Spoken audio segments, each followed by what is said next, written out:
নমস্কার বন্ধুরা, আমি দেবজ্যোতি ওরফে রান্তু। আপনারা দেখছেন রান্তুর ছাদ বাগান।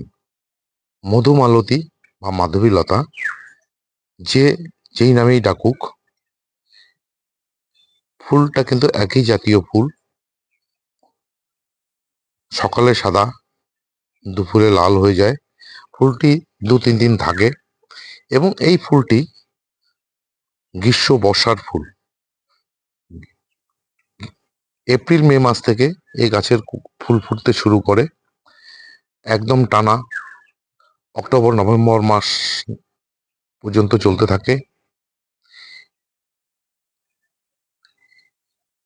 এই ফুল বর্ষার মধ্যে খুব ভালো ফোটে। ফুল শেষ হয়ে যাবে, আবার নতুন করে কুড়ি আসবে, আবার এভাবে গাছ ভর্তি হয়ে ফুল থাকবে। এখন বর্ষাকাল চলছে। এই বর্ষাকালে মধুমালতী বা মাধবীলতাতে গাছে কি পরিচর্যা করতে হয় সেটাই আজ আপনাদের সামনে তুলে ধরবো, এবং বছরের অন্য সময় কি করতে লাগে সেটাও আজকে তুলে ধরবো আপনাদের সামনে। বন্ধুরা, যখন এর কড়ি আসতে শুরু করে, মানে এপ্রিল মে মাস নাগাদ, তখন এই গাছগুলোতে আপনারা তরল খাবার না দিয়ে আপনারা যদি এনপিকে 05234 প্রতি সপ্তাহে একবার করে স্প্রে করে যান, তাহলেই এভাবে গাছ ভর্তি হয়ে আপনারা কিন্তু ফুল পাবেন। আর এই বর্ষা এবং গ্রীষ্মে আপনারা কি করবেন, 15 দিন অন্তর অন্তর এই গাছগুলোতে যে কোনো মাইক্রোনিউট্রেন্ট গাছগুলোতে স্প্রে করে দেবেন। আর 0050টা না দিলেও চলবে, যেহেতু 05234 দিচ্ছেন। এখানে 0% থাকে হচ্ছে নাইট্রোজেন। নাইট্রোজেন থাকেই না এই খাবারের মধ্যে, নাইট্রোজেনের প্রয়োজনও পড়ে না যেহেতু বর্ষাকাল। 52% থাকে ফসফরাস এবং 34% থাকে পটাশ। এই মাধবীলতা বা মাধুরীলতার জন্য এই খাবারটাই যথেষ্ট। আর 15 দিন অন্তর অন্তর মাইক্রোনিউট্রেন দিয়ে যাবেন, তাহলে এইভাবে গাছ ভর্তি ফুল পাবেন।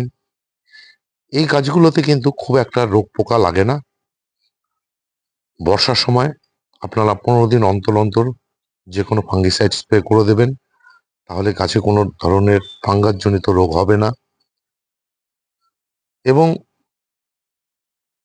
মাসে 2বার যে কোনো কীটনাশক বলতে আপনারা সুপার সোনাটা হোক, কাকা হোক, কনফিডার হোক, টাপগড় হোক, যেটাই থাকবে আপনারা এই গাছগুলোতে স্প্রে করে দেবেন, তাহলে পোকার কোনো উপদ্রব হবে না। এই গাছগুলোতে নভেম্বর জানুয়ারি মাসে,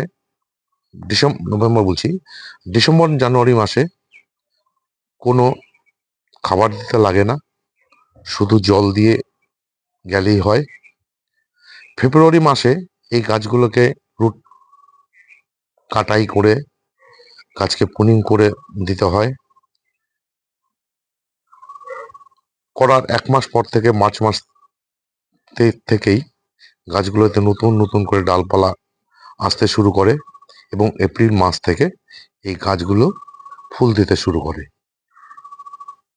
এইটুকুই এর পরিচর্যা। যদি আপনাদের ভালো লেগে থাকে তাহলে আমার চ্যানেলটিকে লাইক দেবেন, শেয়ার করবেন, এবং আমার এই ধরনের নিত্য নতুন ভিডিও পেতে চাইলে আপনারা চ্যানেলটি সাবস্ক্রাইব করবেন। ভালো থাকবেন, সুস্থ থাকবেন, সবুজের সাথে থাকবেন। ধন্যবাদ।